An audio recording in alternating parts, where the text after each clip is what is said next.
सभी को मेरा नमस्कार। स्वागत है आपका अपने YouTube चैनल प्रवीण ढूंढुआ में।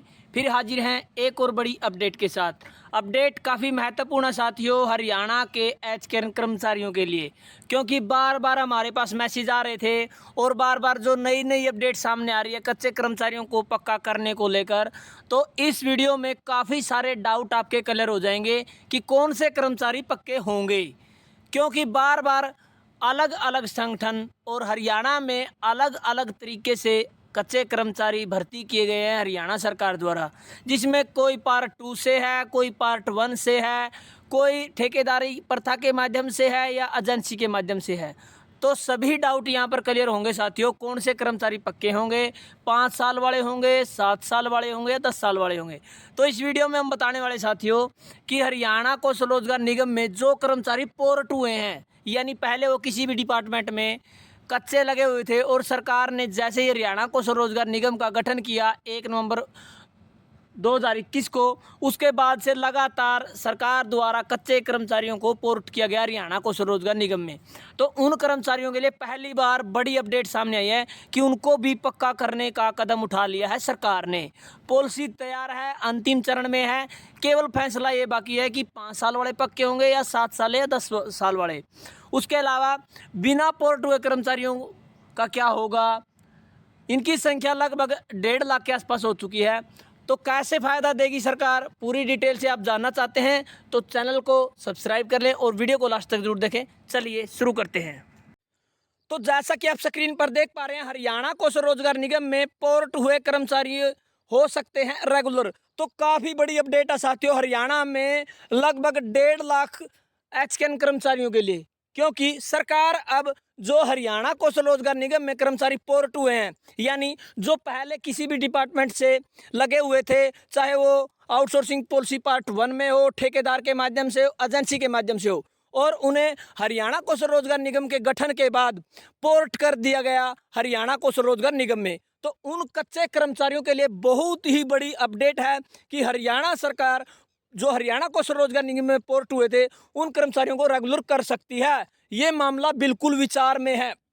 हालांकि रेगुलेशन पॉलिसी में 2-3 मसौदे हैं, मगर इस तरह के मसौदे को भी अंतिम रूप देने की तैयारी है ताकि वह अदालत में भी टिक जाए।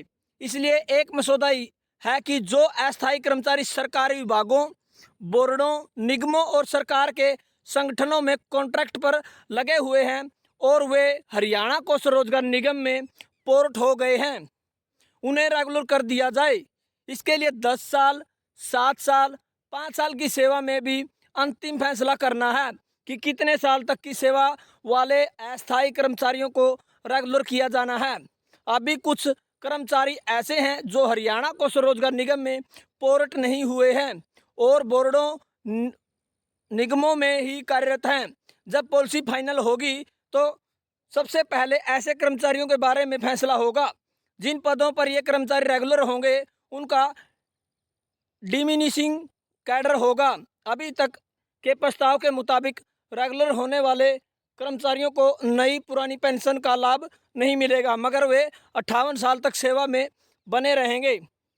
इसके अलावा एक अन्य प्रस्ताव भी है मगर अब उस पर फोकस नहीं है। तो आपको बता दें साथियों कि सरकार द्वारा जो 1.5 लाख से ज़्यादा एचकेएन कर्मचारी हैं जो पोर्ट हुए थे, किसी भी डिपार्टमेंट में लगे हुए थे कच्चे कर्मचारी, और उन्हें बाद में हरियाणा कौशल रोजगार निगम में पोर्ट कर दिया गया था, उन सभी को अब सरकार मौका देगी पक्का करने का। और ये मसौदा तैयार कर लिया गया है, लेकिन अभी तक जो 58 साल तक की जो जॉब सिक्योरिटी उस पर भी बात हो रही है, रेगुलर करने पर भी बात हो रही है, लेकिन जो लाभ है चाहे वो नई पेंशन स्कीम हो या पुरानी पेंशन स्कीम हो, उसका लाभ इन कर्मचारियों को नहीं मिलने वाला। और अभी सरकार विचार कर रही है कि 5 साल वाले कच्चे कर्मचारी पक्के करने हैं, 10 साल वाले या 7 साल वाले। तो ये काफ़ी सारे जो पॉइंट है इन पर सरकार अभी सहमत नहीं हो पाई है कि कौन सी पॉलिसी लागू होगी। तो साथियों ज़्यादा संख्या में जो कर्मचारी हो 5 साल की पॉलिसी में या 3 साल की पॉलिसी में आते हैं, तो उन कर्मचारियों को यदि पक्का करती है तो सरकार को भी फायदा होगा और जो पॉलिसी तैयार होगी उससे कच्चे कर्मचारियों को भी फायदा होगा। तो आपका क्या मानना है इस बारे में, कमेंट के माध्यम से अपनी राय जरूर दें। धन्यवाद वीडियो देखने के लिए। आपका दिन शुभ हो।